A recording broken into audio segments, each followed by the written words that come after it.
Presidente, lei è da 54 anni tipografo, ha cominciato come collezionista di caratteri, però coinvolgendo tutta la categoria d'Italia è riuscito a realizzare una cosa straordinaria, un museo che è un fiore all'occhiello dell'Italia e dell'Europa. Ci racconta in pillole come ci è arrivato a questo sogno?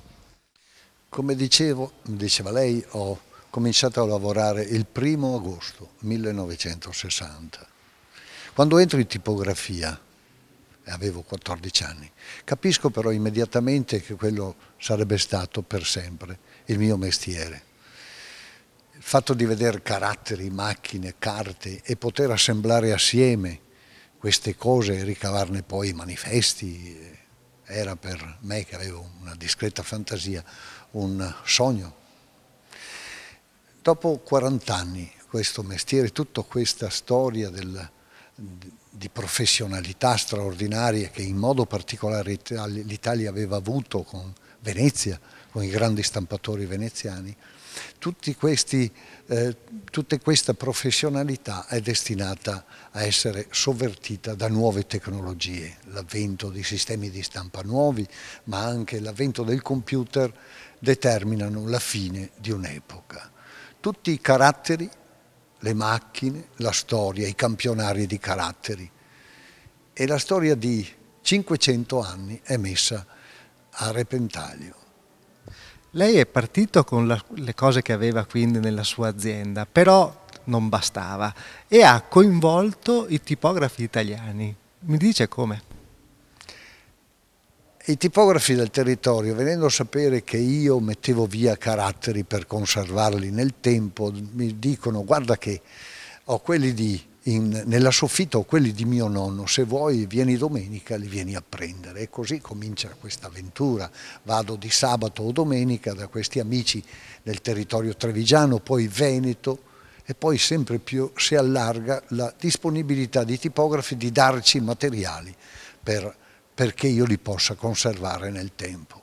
Poi mi viene in mente addirittura di mandare una lettera a tutti i tipografi italiani, sono circa 8.000 all'epoca, e questi mi rispondono in modo entusiasta e comincia quindi 10 anni di storia al fine settimana o durante le vacanze che mi prendo e mi trasferisco a Napoli, mi trasferisco in Sicilia a procurare caratteri e portarli in questo archivio.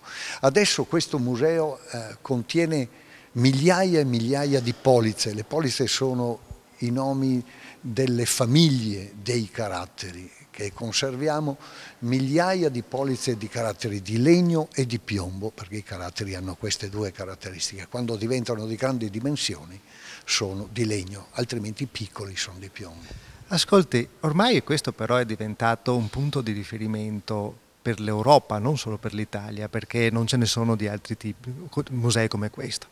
E però so che ogni anno voi avete tantissime scolaresche anche da fuori Italia che vengono a visitarvi, fate anche corsi di formazione qui dentro. È diventato laboratorio universitario, moltissime università americane durante il periodo estivo, che è più libero dagli impegni delle scolaresche. Abbiamo circa 10.000 ragazzi del nostro territorio, del territorio veneto, ma non solo, che arrivano a visitarci. Pertanto ogni mattina lei trova qui un paio di corriere di ragazzi che fanno dei corsi di piccola tipografia e diamo loro un attestato di tipografo. Ecco, in realtà, essendo il mestiere molto semplice nella sua essenza, si può trasmettere in un'ora a un ragazzino di 10-15 anni e va a casa col suo bel attestato stampato in proprio, con i colori scelti da lui e il carattere scelto da lui. Ascolti, se lei dovesse dire un pezzo, un carattere, una raccolta che soprattutto le sta a cuore dentro questo bellissimo museo. Mi sarebbe praticamente impossibile, però abbiamo dei caratteri molto antichi, molto significativi, abbiamo caratteri di metà Ottocento splendidi prodotti a Foligno, ancora prima che li producessero a Milano. Questa era la capitale della produzione di caratteri tipografici. E abbiamo dei caratteri straordinari trovati recentemente a Caserta, in una antichissima tipografia che aveva dismesso, salvati per miracolo, dei veri e propri pezzi di antiquariato preziosissimo.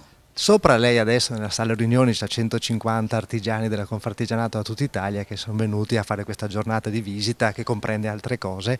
Alle sue spalle, quando parlava, ha dato la notizia che c'è un archivio immenso di musica che le è stato donato recentemente, giusto?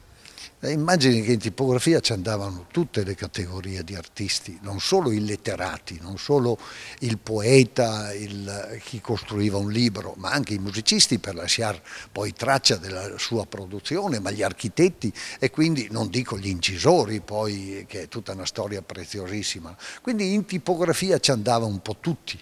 Un tipografo, questo che accenna lei, è di un tipografo milanese che ci ha donato il suo archivio. Lui era specializzato in produzione di spartiti musicali. Quando cessa attività, alcuni anni fa, mi chiama e mi dice: io ho l'archivio, oltre alle macchine da stampa, oltre ai punzoni e a tutti gli strumenti per produrre gli spartiti musicali, ma abbiamo l'archivio, abbiamo salvato l'archivio musicale di suo nonno, di suo padre e suo.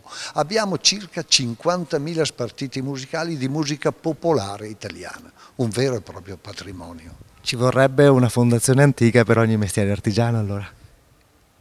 Noi abbiamo cercato di fare, abbiamo costituito una fondazione nel 95 proprio perché andasse oltre le nostre persone, perché messa in protezione anche dalla nostra famiglia.